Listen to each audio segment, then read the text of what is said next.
it up, pump it up. Trae. Come on, come on. With Trae. Pump it up, pump it up.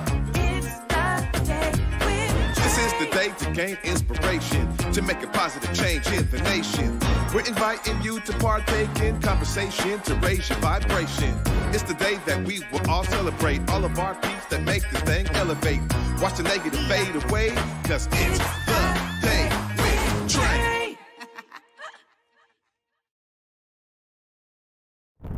Grand Rising, everyone. Welcome to the Day with Trae. I'm your host, Trae Holiday. I want to welcome you to a thankful Thursday, and I'm truly thankful for this person, for all they pour into all of the work that they do. Nikkita Oliver is joining me, y'all. We're going to be doing a deep dive on creative justice and the Creative Cafe. There's some updates here that they're here to make sure we know all about, so I'm excited that they are here joining me in the Black Media Matter studios. But of course, as you know, it is the top of the show, so it's a perfect time to tag and share this stream right here. Go ahead and participate in our growth, y'all. Share the stream with those who you feel could benefit from a daily dose of dopeness right here on the Day with Trae. If you can't watch our show, don't trip. We got you covered. You can also listen to us anywhere you find your favorite podcast. Just search Converge Media Network in the Day with Trae. You'll find me on whichever platform is your favorite. Hey, there's like 200 of them. We're on all of them. Go ahead and search for us and you will find us there. Shout out to our podcast team for making sure our audio is crisp for all you podcast listeners out there in the ethos. And also, kudos to everyone who is listening. We are getting reports that we are all the way in Australia and all the way in other countries. I'm just grateful, y'all. So thank you so much for finding some value in all the hard work we're pouring here on the Day with Trae.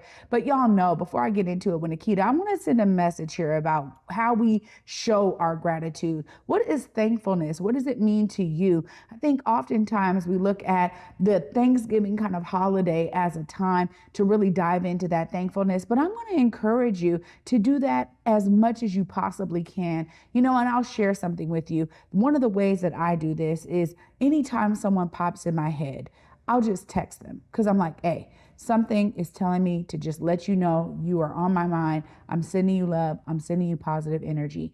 And it's a simple thing that I do, but I have realized over the last several years how impactful and effective it is, because you never know what someone's going through. And if you are someone who finds yourself getting that kind of download, getting those kinds of messages to like, hey, wait a minute, I haven't chopped it up with this person in a minute, or, you know, maybe I've never even sat down for lunch with them, but they're on my mind and I got their number and I'm going to send them some love. You know, there's something special about receiving that love. And I can also say on the other side of it, I have been able to receive that kind of love where folks are like, hey, you're doing great, just checking in on you. Hey, just letting you know, hand claps, keep going, right? Like these kinds of short, simple messages from the heart really can have a profound impact. And it's one of the ways that you get to show your gratitude to those who are really doing something that is inspiring you. And y'all know, here on the Day with Trae, inspiration is kind of my base for this entire endeavor here. You know, how do I help to highlight those who are doing inspiring work? How do I help to inspire you to be a part of the solution? And one of those things that I have to be mindful of and be really mindful of for myself is, how do I accept and receive that level of inspiration that I'm giving to others, which is sometimes the hardest part for me. So I just want to say that I'm really thankful to those who have poured into me, who continue to pour into me on this Thankful Thursday. And I want to encourage you to tap in to those who are pouring into you, those who you're inspired by. Even if you don't know them and you maybe just follow them on social media, you send them a DM, let them know how their work is impacting you. You never know how that message may resonate with them, how it may get them through the day. You just never know. And I promise you never will know if you never do it. So that's my message today, or on this Thankful Thursday. Let's find our ways to continue our gratitude in ways that could be profound for others. Well, after this short break, I get to talk to someone who is very profound for others. Nikkita Oliver is coming up next, y'all. I'm really excited to talk to them. They are continuing to pour into great efforts, and I can't wait to dive into those details right after this short break. Stay tuned. You're watching The Day with Trae. Africatown Plaza is our latest affordable housing development project. It's 126 units of affordable housing over community commercial space. It's the first time in my career, and I've been doing this for 10 years, that I was able to design for people who look like me. Africatown Plaza is a beacon of hope. Africatown Plaza is a love letter to the community.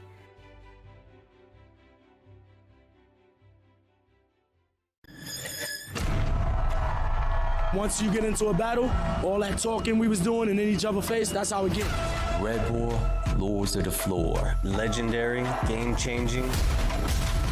It's the best 2-on-2s nationwide.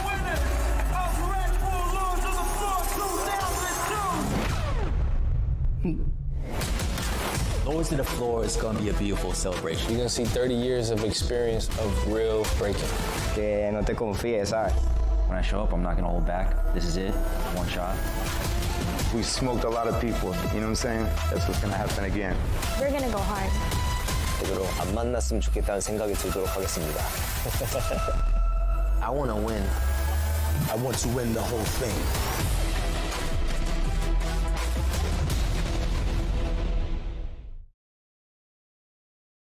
Welcome back, everyone, to The Day with Trae. I'm your host, Trae Holiday. On this thankful Thursday, I'm excited and grateful because Nikkita Oliver is joining me. What's up, Nikkita? What's up, fam? Thank you so much for having me today.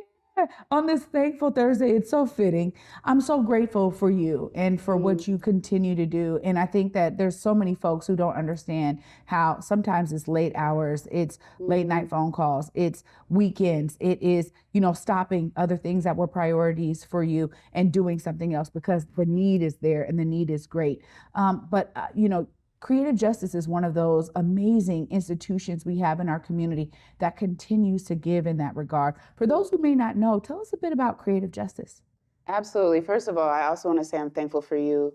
Just the way that you continue to bring folks together, tell inspiring stories, and uplift the work that is happening in communities. Sometimes people that would never have an opportunity to have a platform to share their work. So I want to honor you on this Thankful Thursday as well. Creative Justice is an arts-based healing engaged space for youth and young adults. In particular, those that are impacted by the school to prison pipeline in King County, Pierce County, and sometimes young people from Snohomish County. Our biggest focus is creating and facilitating spaces where young people can practice their self-determination. They can think about their own creativity. They can explore their power to manifest the future they want to live in. We also know that for so many young people, it's not just them doing that individual work, it's also the conditions and the systems around them, the things that they're living in. And so providing spaces that as young people are doing really key healing and accountability work through arts-based projects, that we're also speaking truth to power, that young people have the opportunity to influence legislation, influence budgets, speak about the things that they want to see in their neighborhoods that would help them have the opportunity to live truly fulfilling lives the way that their hearts and their minds and their spirits see. Yeah, this is really important because I really think Creative Justice was one of the first institutions that I realized was so led by the young folks, and really like putting them in position, say, hey, y'all are leading, there's something really special about the way you see this going, shaping the work that y'all do, but also this level of civic engagement and leadership in their communities, which I appreciate so much because we don't have enough institutions that are gearing folks up to be the leaders of their cities, of their communities. And so that's really important too. When you think about some of the things, because you've been doing this work for some time now, and a lot of folks know you here and beyond. Tell us about some of those things that keep you inspired in this work. Yeah, so really going back to that youth-driven piece, there isn't a single program at Creative Justice that we developed because I or another staff member dreamed it up. It is literally because young people will come to us and say, the next thing I think Creative Justice needs to do is XYZ. A few examples of that is we started a restitution relief fund a few years back. A lot of people don't know, but your juvenile record is not sealed if your juvenile restitution is not paid. This is a bit of a catch-22 for young people, right? They may not be able to access jobs. They have to be at school during the day. Maybe their families can't afford to pay the restitution. And so if you reach 18 and your record's not sealed and you try to get a job or an apartment or go to school, your juvenile record might actually keep you from doing these things that are really important to your thriving. And so we had a young person, had not been in trouble since the age of 14, had really started to build themselves into more positive, healthy habits, deeply involved in creative justice, and they got a job at a local tech space to work as security. They ran their background check, their juvenile record was not sealed, and they withdrew that job offer. And not long after that, the young person had to make some really hard choices about how they would make money. And unfortunately, those choices put them back into the criminal punishment system. And what that young person said was, if y'all had a way to just help young people pay their juvenile restitution, that would allow young people like me to be able to move forward without this rope around our neck. And so we partnered with other folks in community to bring in the resources to match folks up to actually pay young people's juvenile restitution. And the beauty is that young person's story did not stop with being in Washington State DOC. They put in a lot of hard work, and when they were released, they came back to creative justice. They were part of our HEAL circles, which are arts-based healing accountability circles. And they're now a fellow with Creative Justice, a full-time benefited fellow working in our HEAL circles, supporting other young people. They're doing incredible. They're going to get married. They're having a baby. And so it is those stories that help me stay engaged. When young people speak their truth and they let us know what they need, and then we're able to come full circle back to a place where a young person is actually healthier because we responded to that need and that leadership. And that is the philosophy that we operate in with every single program we've developed. A young person or young adult has said, this is the next thing that I need to see you all doing because it'll benefit me and my peers. First off, I am trying to hold it together because that's the kind of stuff that I love about our community, right? Like, I mean, I talk to folks all over the place, and I love talking to the elders who have been all over the world. And they're just like, there's nothing like the Seattle community and how we pour into each other. Mm-hmm. And that is such a phenomenal example of what we can do when we're led by those who are the most 100. Impacted. Like that, you don't even know how that just blessed me. So thank you. Mm-hmm. And thank you to that young person for speaking up for themselves. Yes. I think also too, it's about creating the space where they know if they share, something will be done about that. Tell us about how, you and others have really worked to curate creative justice in that regard. So they know, hey, no, this is the space where you can share that very vulnerable piece of yourself. And we're gonna hone it in, and we're gonna do something about it.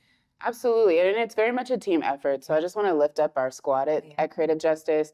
We have 17 full-time staff members, 33 folks across the org that are building alongside young people and their families. We don't build for them or on behalf of them. We build together because we are a community. It is a staff that is reflective of the young people that are in the program. They've been through the same things. They come from the same communities. They shop at the same grocery stores. So we're in community. We don't build on behalf of, we build together. And that is really the ethos of the work. And you use the word curate. I think that's so important that we think about this as curating, facilitating, cultivating a space. And it does go back to, again, being youth driven. So one of the most important policies I think we put in place as an org is we never do hiring without young people in the room. Too often our young folks, whether it's at school or after school programs or wherever they may go, they have no voice in who's working alongside them, who's writing the curriculum, who's determining the day-to-day. And so making sure young people are in the room from the jump. And they have in our organization, they have a weighted vote. So their vote counts more than mine in a hiring process. And there's a lot of discussion, and they get to hear those discussions. Like, what are the pros and cons of what this candidate for this role had to say? What are you looking for in this person? They help us generate the questions. They look at the resumes. And that is what has helped us curate a space where young people feel safe to share what they're going through, to honestly sometimes make their demands and know that someone will hear them because they actually selected that person to be in space with them, rather than the other way around is, they do the enrollment form and they don't even know who they might be around. So the space from how folks are selected to work there, to what programming is developed, to what we'll do next in the future is very much driven by the passions and visions of the young people. I mean, when I think of goodness, every time I talk to you, I'm just like, wow, and I know about the work y'all do, but every time there's another layer that you bring or that someone else brings. So we've had others from Creative Justice here that really is truly like remarkable in terms of creating a model. I mean, because that's what I think, this model that y'all have garnered, created, cultivated is something that can be utilized in so many different realms and needs to be in so many different realms. And when we think about the institutions that try to, basically house those who find themselves in the midst of our criminal injustice system, right? I love how you call it criminal punishment, right? at the end of the day, there's so much that they can learn, because when we think about rehabilitation, it really needs to come from those who are experiencing it. What is it that they need to be okay, to be well? So I just appreciate the work y'all are doing on such a literally an impactful level for me. Because when I think about what I've been experiencing recently with a lot of the young folks that I know, that I'm connected with, that find themselves in this gun violence, gangs, this, we're gonna get together, shoot this person, and they're killing people, right? And I'm like, yo, I just sit back. Like I was impacted recently, and I sat back and I was so grateful for my son who's 18, who they use similar language, everything is brother, brother, right? Right. And they talk about this in terms of that's just a Pacific Northwest, that's just a Washington thing or whatever. But the fact that my son, as an 18-year-old, he and his friends can get together and they play video games for the birthday parties. They're not out trying to run up on somebody or call some. And I just thanked him the other day. I was just like, thank you, because I think about parents who find themselves in that predicament, and I just, my heart goes out to them, because it's a tough place to be. So, having safe spaces like Creative Justice is so important. But y'all also have the Creative Cafe. Now y'all got a whole, business going on that they are running. I want to hear more about this cafe. Again, young people saying what they want to see. So we're at Washington Hall on the first floor. We are collaboratively operating the first floor venue alongside Black Power Unlimited, formerly known as HIDMO. And what is really beautiful about this partnership is it allows us to have access to the whole first floor of Washington Hall when we're in programs. So young people can spread out, they can have their space. Part of what we're seeing when it comes to violence amongst our young people is we get smashed into these communities with little to no resources. And if you think about how hot molecules work, we're bouncing and rubbing up against each other with nowhere else to go. And so we strive in our space to create spaciousness, to create options, to create choicefulness. I really think our young people are in the situations they're in because of a lack of choicefulness or being able to see the choices in front of them. So a big part of, what makes the space powerful is we lay that into how we build it. We want you to have room to be. And so before the pandemic, there was a cafe there. It shuttered during the pandemic, like so many of our businesses. And young people were like, yo, can we bring the cafe back? And can it be jobs for us? And I was like, yes, give me some time to figure that out. And so we partnered with Miss Piaf and Heidi Jackson and other folks at BPU to figure out what would need to happen to make that possible. And Fulcrum Roastery, the Station Cafe, all came alongside us and said, we will teach you the logistics. We will help you get the equipment. And if we can get it donated, we will get it donated. And so many community members came together to make this space possible. And we're doing it in the name of Rafa Hapti, who built HIDMO over on 23rd in Jackson, one of the first all-ages hip-hop spaces, which was so important for violence intervention, that young people had safe spaces to go make music and be themselves and party and enjoy each other.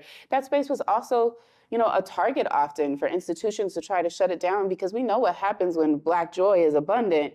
People are usually coming for it. So we're excited to be building a space that also centers Black joy, that centers Black and Indigenous artists, and does that in the Central District, where so many of us have been pushed out. We want to maintain a cultural home.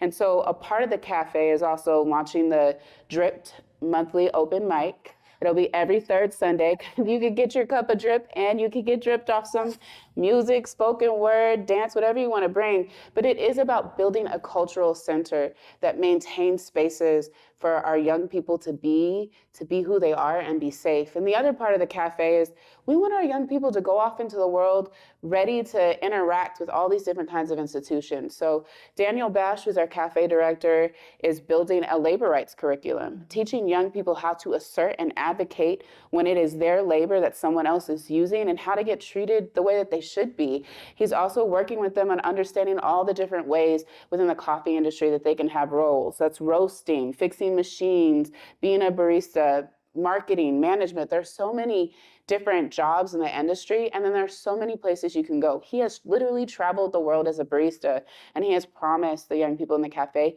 he's going to teach them how to do that if that's what they dream of. And so when they finish this first cohort of cafe interns, we're also working with Nikkita to make sure that we have a pipeline into immediate jobs for those youth. So if you own a cafe and you want young people from our cafe who I can tell you are some of the best trained, let us know. We want you to be a part of our pipeline of health and wellness and thriving for our young people.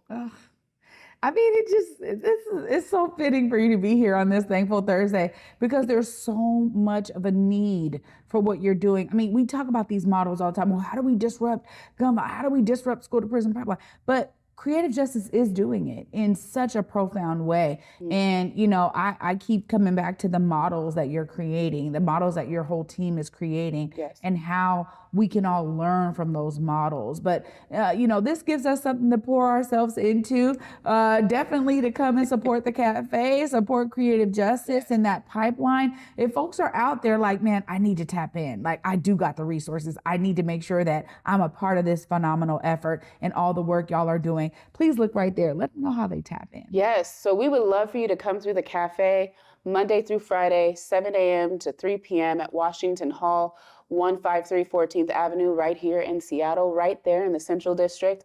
Visit the cafe, buy a cup of coffee. That is the first and easiest way to support. We do have high-speed internet. Come through and work. We would also love for if you have a cafe that you want well-trained baristas to come in and work in a year and a half when we finish our first cohort, reach out to creativejusticenw@gmail.com and I will get you connected with our Fellowship and Opportunities Director, Nikkita. And last but not least, come through our open mics on the third Sunday of every month. And I actually lied. I have one more way that you can contribute. Black Power Unlimited and Creative Justice running this venue together means that if you come and you rent our space, whether it's our large lodge space, the library, or our classroom, every aspect of your rental goes back into creative justice, ensuring that we can maintain this cultural institution in the Central District, maintain this cafe for young people, and a myriad of other arts, healing, and accountability programming that we run throughout the week. Oh.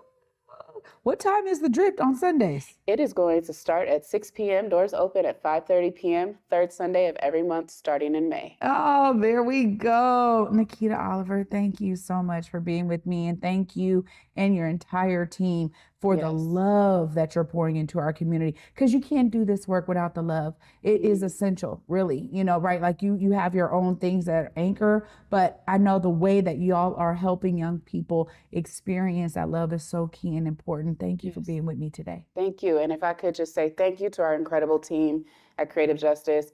Nothing we do would be possible without you and your commitment to our community and our young people. 100%. Thanks so much. Y'all, this is just like so inspiring for me. I'm going to wrap all of this up and hold it together right after this short break. Stay tuned. You're watching The Day with Trae.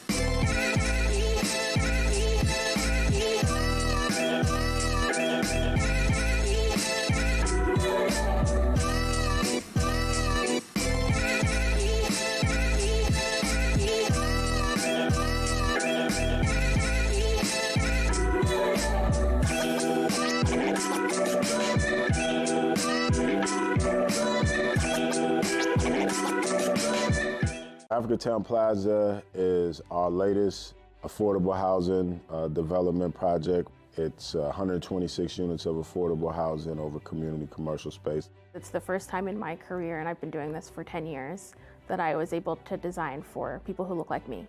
Africatown Plaza is a beacon of hope. Africatown Plaza is a love letter to the community.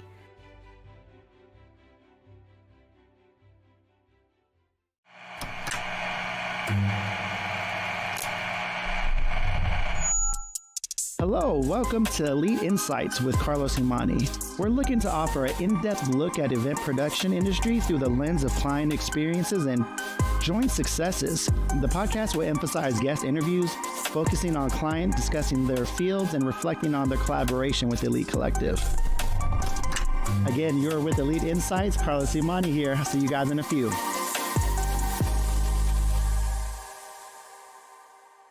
Welcome back, everyone, to the Day with Trae. I'm your host, Trae Holiday. I want to thank you for tuning in to this Thankful Thursday with Nikkita Oliver. Not only are they doing great work with their team over at Creative Justice, but providing an opportunity for us to tap in at the Creative Cafe right there at Washington Hall. Make sure you go there and get your phenomenal cup of coffee. As they said, you can also work there in the building with that high-speed internet, but it's about us supporting. If we can rent the space, if we can make sure that institutions like Creative Justice stay in our community, it's on us to make sure that we're supporting and pouring into these amazing efforts. Y'all know I'm beyond inspired. I mean, every time I get the opportunity to talk with Nikkita, I'm always like, whoa, like the stuff is phenomenal, but it's a model. It's something that we get to kind of sink our teeth into. How can we be exemplifying these efforts of loving on our people like Creative Justice is doing? How can we utilize our expertise in a way that pours back into our community? This is something for me that is so intriguing about what we have here in the city of Seattle and beyond. And the thing is that the Day with Trae is really dedicated to uplifting these phenomenal stories because, as we said, we know there's not many spaces where these kinds of stories get to be uplifted. But I want y'all to know there's so many more stories that we want to tell. So I'm encouraging you, if you know of a phenomenal organization, institution, someone, a person, an educational space, whatever it is that is giving you that level of inspiration in your community, please feel free to reach out to us at the Day with Trae at whereweconverge.com so that our team can pour in to you and the things that are actually inspiring you out there. The more stories we're able to tell, the more inspiration we're able to spill. So thank y'all so much for watching. Be inspired to find your way to be a part of the solution. And for me, y'all, until tomorrow at 11 a.m. Peace.